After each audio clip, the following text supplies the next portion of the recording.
দামটা লাভ নেই, 1200 করে দাও। 1200 আর এই চিকনটা কত?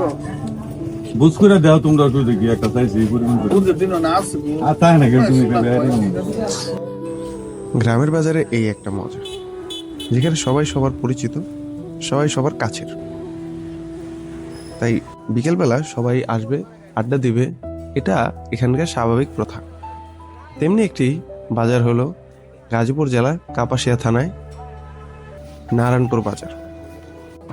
এটি নারায়ণপুর বাজারের দ্বিতীয় পর্ব।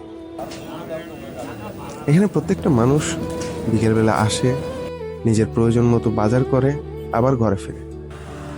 এখানে আবার কেউ কেউ আসে মানুষের সাথে দেখা করতে, যেখানে তারা তাদের গল্প বলে, আবার সন্ধ্যাবেলায় ঘরে ফিরে যায়। সারাদিন কাজের পরে এটাই তাদের জীবনের একটি সাধারণ স্বাভাবিক নিয়ম কারণের মধ্যে একটি। এই বাজারটি মূলত শীতলক্ষা নদী কেন্দ্রিক, তাই নদীর পাশে ছোট্ট এই ঘাটটি ওপারের মানুষকে এপারে আনতে ব্যবহার করা হয়ে থাকে। এক একজন এক এক কাজে ব্যস্ত এখানে,